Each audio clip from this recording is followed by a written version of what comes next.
बिस्मिल्लाह वस्सलाम अला रसूलिल्लाह सल्लल्लाहु अलैहि वसल्लम। अस्सलाम वालेकुम स्टूडेंट्स, आज का जो टॉपिक है वो बहुत ही आसान है।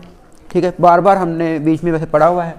वो है इनहेरिटेबल करैक्टर और नॉन इनहेरिटेबल करैक्टर। इन समझ लगे, ये हेरिटेबल करैक्टर है जो कि अगली नस्ल में मुंतकिल होगा, और इसका मतलब ये है कि जो अगली जनरेशन में जो करैक्टर मुंतकिल नहीं होगा, जो ट्रांसफ़र नहीं होगा, उसे हम क्या कहेंगे? Non inheritable character.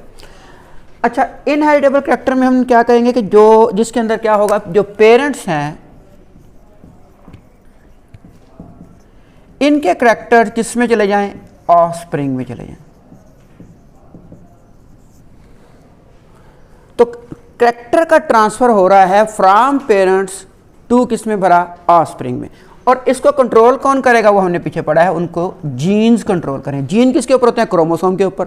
अब क्रोमोसोम हमने पहले पढ़ लिया है, ये जो पिछला लेक्चर था कि जब गैमेट्स बनेंगे तो मियोसिस होगी, जिसके अंदर 23 क्रोमोसोम जो है ना, अगर मेल होगा तो स्पर्म बन जाएगा उसके अंदर, और अगर फीमेल है तो 23 क्रोमोसोम यानी हैप्लॉइड का वो उसके अंदर एग बन जाएगा। फिर दोनों मिलेंगे तो दोबारा जाइगोट बन जाएगा। लेकिन जा क्या चीज़ रही है? वो है जीन्स, यानी क्रोमोसोम के ऊपर क्या है? जीन्स। और जीन्स के ऊपर क्या है? करैक्टर्स। अब ये जो करैक्टर अगली नस्ल में मुंतकिल हो रहे हैं, इन्हें हम कहेंगे इनहेरिटेबल करैक्टर्स। अब कौन कौन से करैक्टर है? वो तो बहुत सारे है, जो पूरा जिस्म हमारा इसका बना हुआ है, लेकिन आप कुछ जो है ना वो याद कर लें। जैसे कि नंबर 1 पे आप लेके आएँ, जो आप खुद बहुत ज़्यादा हैं, वो क्या है? इंटेलिजेंस।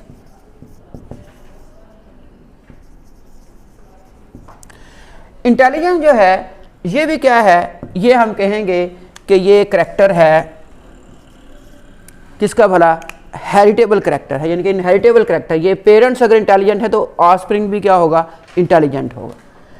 उसके बाद आई कलर। जो आई कलर है ये भी क्या है? ये भी जो है ना हम कहेंगे कि ये इनहेरिटेबल करैक्टर है, जो कि अगली नस्ल में क्या हो रहा है? मुंतकिल हो रहा है। इसको हम एग्जाम्पल में देखेंगे भी। इसके बाद पहले भी हमने बात की थी हाइट, ETC। तो ये तीन आप लाजमी याद रखें। इंटेलिजेंस हो गया, आई कलर हो गया, हाइट हो गया, स्किन कलर भी कर लें, स्किन कलर। तो ये जो सारे करैक्टर्स होंगे जीन्स के ऊपर होंगे, और ये जीन जो है जब अगले में जाएगा तो अपने आप को जाहिर करेगा, और ये करैक्टर क्या करेगा? अपने आप को शो कराएगा। अब इस हमारी बुक में जो एग्जाम्पल दी गई है इनहेरिटेबल करैक्टर्स की, वो 2 हैं। एक है आई कलर,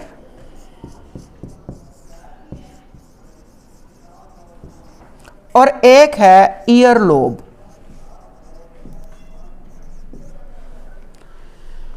अब जो आई है ना, अपनी आप शीशे के अंदर ना अपनी आंखों को देखें, तो अब जब आप अपनी आंखों को देखेंगे तो इसके आपको कलर नज़र आएगा। आम तौर पे जो कलर है वो हमारे पास है तकरीबन ब्राउन, लाइट ब्राउन,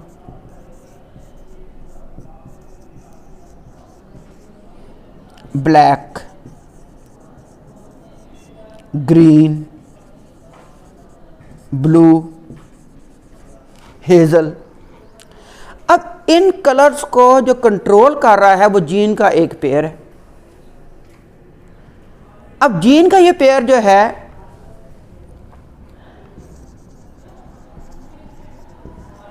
ये क्या करता है? ये ब्राउन पिगमेंट बनाता है।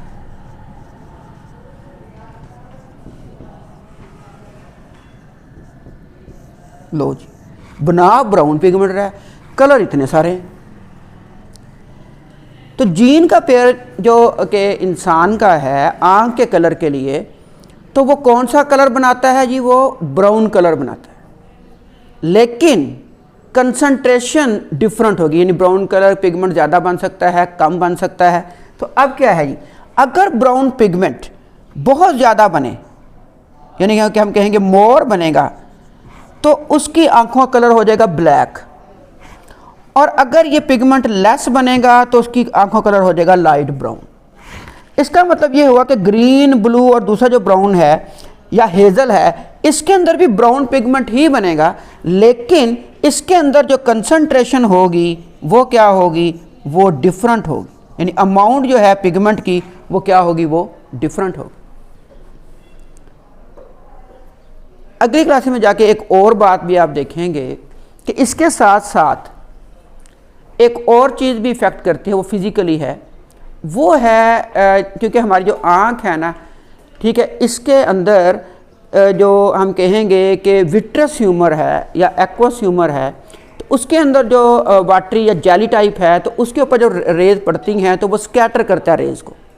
तो रेज के स्कैटर होने से भी, जिसे हम टिंडाल इफेक्ट पढ़ेंगे 9th क्लास के अंदर केमिस्ट्री के अंदर, तो टिंडाल इफेक्ट जो है उसकी वजह से भी कलर क्या होते हैं, वो बनते हैं आँखों के। तो कलर बनते हैं दो तरह से। आपकी बुक में जो लिखा है वो सिर्फ आपने लिखना है कि ये पेयर ऑफ हमारे पास क्या है, जीन है, जो असल में कौन सा पिगमेंट बना रहा है, ब्राउन पिगमेंट। और ब्राउन पिगमेंट की मुख्तलिफ मिकदारों की वजह से कलर क्या हो रहे हैं, वो चेंज हो रहे हैं आँखों के। ठीक है। एक दूसरी बात जो आपने अपने ध्यान में रखनी है वो टिंडाल इफेक्ट है, कि जब आँख में रोशनी पड़ती है तो उसमें क्या होता है कि वो स्कैटरिंग करता है लाइट को। लाइट स्कैटर होने की वजह से भी कलर बन सकते हैं। ठीक है, ये फिजिकल होगा, ये हम कहेंगे ये जेनेटिकली बात नहीं होगी। दूसरा हमारे पास है ईयर लोब। अब मेरे कान देखें ऐसे करके, तो ये ईयर लोब यानी ये अटैच नहीं है इसके साथ, तो ये क्या होगी, ये हम कहेंगे नॉन अटैच्ड ईयर लोब है या फ्री ईयर लोब है। और कुछ की क्या होगी, अटैच होगी। तो ये फैक्टर भी जो है ना, ये क्या होगा, ये जीन के अंदर है। ठीक है। तो ईयर लोब या तो क्या होगी, अटैच्ड, या फिर क्या होगी, फ्री। तो आप अपनी ईयर लोब देखें तमाम लोग, तो आपको नजर, अगर आप शीशे में देखेंगे, अगर ये ईयर लोब जो है ना फ्री है, साथ ऐसे मिली हुई नहीं है, फिर अपने वालिदैन की भी तलाश करें। फिर उसके बाद नाना की और नानी की और दादा और दादी की भी तलाश करें कि क्या कहीं ईयर लोब अटैच है, तो हमारी अटैच है तो उनकी भी अटैच है कि नहीं है। तो अगर है तो आप देखेंगे कि ये क्या हुआ है, ये जीन ट्रांसफ़र हुआ है पेरेंट से किसकी तरफ, ऑफस्प्रिंग की तरफ। और ये जो करैक्टर होगा ये क्या होगा, इनहेरिटेबल करैक्टर है। और अगर वो अटैच है तो वो भी देख लें, अगर फ्री है तो वो भी देख लें। ठीक है। इसके बाद आता है नॉन इनहेरिटेबल करैक्टर। ये जो है इसका तल्लुक जीन से नहीं है, क्योंकि जीन के ऊपर ये करैक्टर नहीं है। तो अब इसके अंदर बात क्या होगी, जो पेरेंट्स हैं